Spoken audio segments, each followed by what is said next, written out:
ഞാൻ മനസ്സിലാക്കുന്നത് ഇനി എന്ത് തന്നെ വന്നു കഴിഞ്ഞാലും എത്ര സമ്മർദ്ദം ഉണ്ടായാലും എനിക്ക് തോന്നുന്നു കെ.സി. വേണുഗോപാൽ തന്നെ മുഖ്യമന്ത്രിയാവും.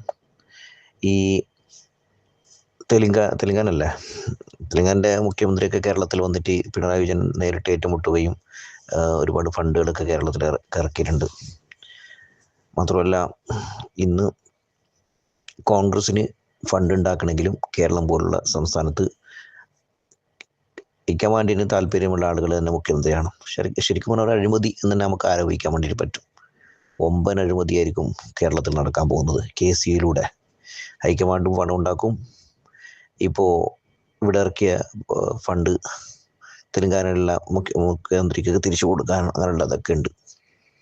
അതൊക്കെ വെച്ച് നോക്കുമ്പോൾ എന്ത് സമ്മർദ്ദം ഉണ്ടായെങ്കിലും ആ സമ്മർദ്ദങ്ങളൊക്കെ അവർ വകവെക്കാതെ കെ.സി.യെ പോലുള്ള ഒരാളെ മുഖ്യമന്ത്രിയാക്കും, അടിച്ചു മാറ്റൽ തുടങ്ങുകയും ചെയ്യും.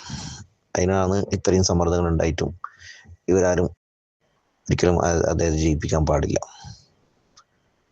ഇപ്പോൾ ഈ രാഹുൽ മാങ്കൂട്ടത്തിനെയൊക്കെ മാറ്റി നിർത്തിയിട്ടുണ്ട്. എന്തുകൊണ്ട് കെ.സി. വേണുഗോപാൽ അങ്ങനെയാണെങ്കിൽ മാറ്റി നിർത്തേണ്ടതല്ലേ? കെ.സി. വേണുഗോപാലിനല്ല, അന്ന് ശരദന്റെ വിഷയത്തിലൊക്കെ ഏറ്റവും ആദ്യം പേര് പരാമർശിക്കപ്പെട്ടത് ഈ വേണുഗോപാലിനാണ്. മാത്രമല്ല ഇതേ ഹൈക്കമാൻഡിനല്ല പറഞ്ഞത് എം.പിമാർ മത്സരിക്കേണ്ട എന്ന്. അങ്ങനെ എം.പിമാർ മത്സരിക്കേണ്ട എന്ന് പറഞ്ഞുകൊണ്ട് മറ്റുള്ളവരെ മാറ്റി നിർത്തി കെ സുധാകരൻ അടക്കം വലിയ പ്രശ്നങ്ങൾ ഉണ്ടാക്കിയിട്ട് പോലും ഹൈക്കമാൻഡ് അത് അവഗണിച്ചു. അപ്പോൾ ഇപ്പം ഇത് വരുന്നത് പറഞ്ഞാൽ അവരുടെ സ്വാർത്ഥ താല്പര്യങ്ങൾ തന്നെയാണ്.